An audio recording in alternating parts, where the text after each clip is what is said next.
I think also some people think they're not creative, but to me, we are all creative. That is what having any sort of human intelligence is being able to connect two different things in the world and say, this is how I see it. You know, that's creativity. And it's a very human thing. It's like, I don't think there are people who have zero creativity, but there are people who claim they have zero creativity. My sister would be one of them, but she's very creative. She just doesn't know it. I always tell her, no, that was creativity, what you did there. If you have that fear of getting started inside and you're like, oh my gosh, how do I even go with this? I've just downloaded LumaFusion, or I'm learning to edit on mobile, or I've got a new project and I don't know where to start.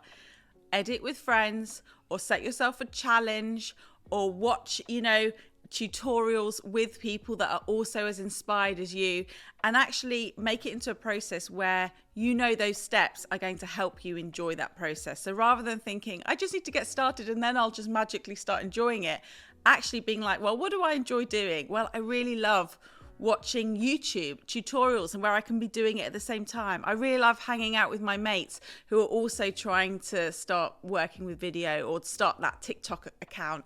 Or I'm working with a colleague and we've both said to each other that we want to, start a project for work, and maybe we'll make it into a mini competition between the two of us, give ourselves a prize or a deadline where we can actually kind of build up that fun outside of the editing timeline. So you're creating, it kind of builds on what we were saying earlier, an environment for yourself where the editing process and that oomph to get started is actually really enjoyable, as opposed to it being like you're being dragged into something that actually you're really going to enjoy, but the process is actually maybe a bit competitive, maybe a bit exciting or fun.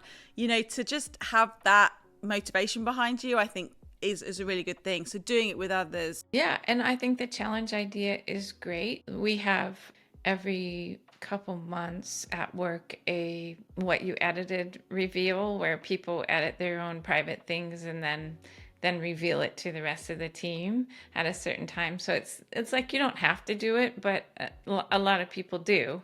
And it's really a big moment for them to like share what they've done with the team and get that kind of encouragement, even though, again, those projects aren't going anywhere. They're not going to be seen by anyone else, but just to like share. It's a very nice thing.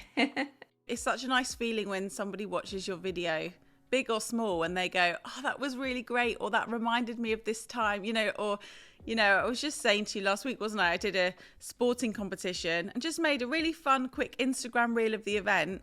And I had such joy out of the other people on my team seeing it and being like, not so much loving the video and the work I'd done, but being like, oh my goodness, the day was so great. Like, I remember that. Oh, I didn't see that section. And, you're sparking joy in other people without realizing it through the work you're doing. So it feels good yourself because it feels good to show what you've done. But also it's like you're creating something that other people are really genuinely enjoying.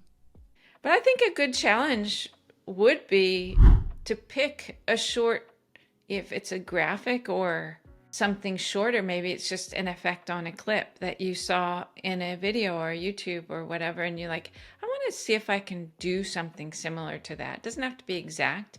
Or maybe it was some auto-generated slop. Who cares what it is? It's something that you're like, hey, I think I could do that. Then maybe this week, try to do that thing and see where you get.